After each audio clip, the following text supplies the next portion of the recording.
민주당에서는 이제 한동훈 비대위 출범 앞두고요. 복잡한 이제 심정이죠. 뭐 한나땅이라고 이제 와라 더 좋다 했는데 이제 막 출범하고 나니까 조금 다른 기류가 느껴지는데 장가희 기자 한번 어떤지 소개 좀 해주세요. 네, 바로 지지율 때문인데요. 더불어민주당과 국민의힘 지지율 격차가 2.6%포인트 정도밖에 안 나기 때문입니다. 어허. 자, 리얼미터가 유권자 1000여 명을 조사한 결과 민주당이 41.5%, 국민의힘이 39%를 기록했습니다. 민주당이 3.1%포인트 하락하고요. 국민의힘이 2.3%포인트 상승한 겁니다. 이로써 양당 간 차이는 오차 범위인 플러스 마이너스 3.1%포인트 안으로 좁혀졌습니다. 박용진 민주당 의원은 이 같은 상황을 강 건너 불구경하듯 해서는 안 된다면서 민주당에도 변화와 혁신이 필요하다고 강조를 했고요. 장경태 민주당 의원도 총력을 다하겠다고 언급을 했거든요. 목소리 들어보시죠.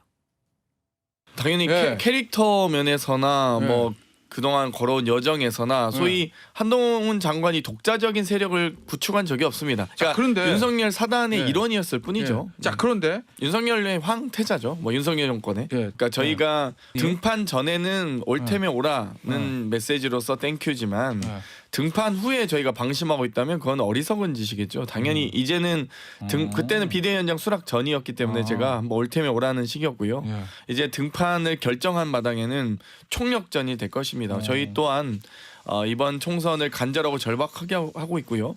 네, 일차원적 사고를 보십니까? 뛰어넘어서 다행이라고 생각합니다. 늦었지만. 예. 네, 일단은 양당의 이제 지지율 격차가 이제 거의 이제 좁혀졌고 한동훈 비대위 맞서려면 민주당도 쇄신해야 된다 이런 목소리가 계속 나오고 있는데 강선필 대변인 일단은 이재명 대표 일단 별명이 사이다지 않습니까? 사이다 시원하게 얘기하는 거. 근데 최근 행보를 보면 말을 좀 많이 아끼면서 고구마 같다 뭐 이런 얘기까지 나오는데 움직이지 않고 있는 것 같아요.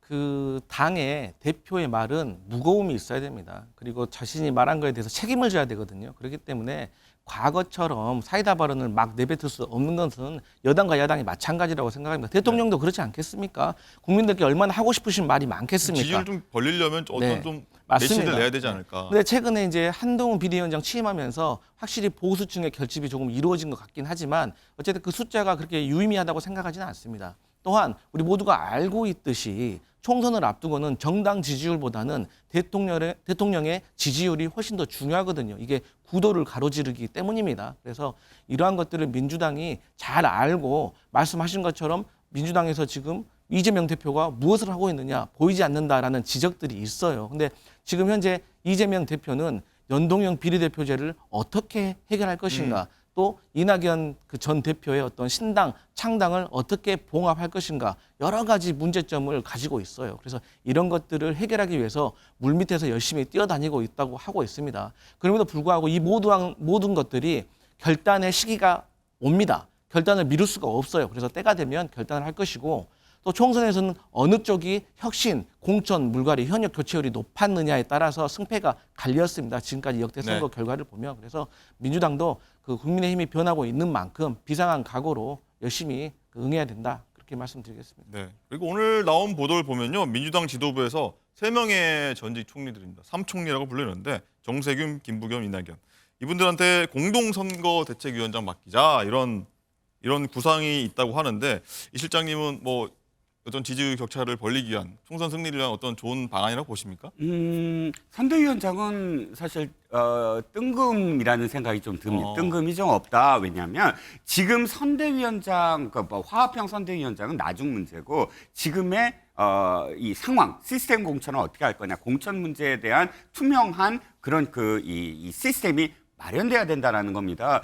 뭐 강성필 저 대변인의 말씀 다 공감은 하는데 한 가지 공감하면 안 되는 건 지금 이해찬 대표를 한번 기억하시면 지난 21대 총선에서 승리를 이끌었잖아요. 승리를 왜 이끌었습니까? 공천과 관련해서는 아주 뚜렷하게 얘기했어요. 시스템 공천을 한다. 그리고 나를 믿어라 하면서 설득했거든요. 근데 지금 뭐 계속 불투명하게 불공정하게 비명계들이 지금 추천을 못 받고 있고 이런 부적격으로 되고 있고 이런 상황들이 계속 거듭되고 있는데도 그런 질문에 대해서 아무 말도 하지 않는 건 바로 굉장히 이 대표가 불공정하다라는 이미지를 쌓여오면서 또는 병립형 주장하고 싶으면 얘기해서 설득해야 되는데 그것도 얘기를 안 하잖아. 얘기를 안 한다는 건 문제가 있습니다. 얘기를 하면서 설득을 하거나 네. 혹은 자신의 철학을 이야기해야죠. 지금 시간이 갈수록 황교안 대표의 길을 걷고 있다. 황교안 대표가 4년 전에 종로로 갈까요? 비례로 갈까요?를 3개월 동안 기자들한테 답변을 안 했어요. 네, 국민의힘이죠. 예, 국민의힘 죄송합니다. 당신은 자유한국당이죠. 네. 그런데 기자들이 아무리 물어도 대답을 안 한 거예요. 그게 완전히 패착이었거든요. 아하. 대답할 때 빨리 대답하고 자기 얘기를 뚜렷이 밝혀야 된다라는 네. 겁니다. 공천 자분 문제 뭐 말씀하셨는데 일단 민주당에서 보면은 네, 통합 필요성 나오는데 공천 자분 자꾸 나와요. 근데 호남에서는 총선 친명 리스트가 또 나와서 좀 말이 좀 나오더라고요. 네. 사실 그 국민의힘이든 민주당이든 그 공천 과정에서 불협화음은 크고 작게 다 있었습니다. 그리고 과거에 지금은 이제 친명이지만 과거에는 친노, 친문 이 계열이 있어서 네. 그때도 뭐 친노와 친문이 뭐 가까운 분들은 뭐 공천에서 혜택을 받니, 먼 사람들은 뭐 부적격을 받았니 이런 말이 있었습니다. 근데 최근에도 뭐 후보자 검증 그 위원회에서 부적격 처리를 하면서 다소 논란이 있었는데 제가 봤을 때는 확실히 그 부분에 있어서는 잘못된 점은 있었다고 저도 생각을 합니다. 그래서 그런 부분에 있어서는 그 당에서 투명하게 해명을 하고 처리를 해야 된다고 생각을 하는데요. 근데 이제 결국에는 한번 당에서도 한번 그 숫자를 세어봤나 봐요. 네. 근데 나오네요. 저기 네, 친명 출마자 네, 돋보이고 있는 이제 부적격자도 있지만 세어보면 친명에 가까우신 분들도 부적격 처리를 많이 받고 네. 혜택을 크게 보진 않았다 이렇게 주장하고 있기 때문에요. 네. 두고 볼 일이다 이렇게 네, 말씀드리겠습니다. 두고 보도록 하겠습니다. 네, 오늘 말씀 여기까지 듣도록 하겠고요. 프레스 라이브는 내일 오전 10시 30분에 다시 찾아뵙도록 하겠습니다. 고맙습니다.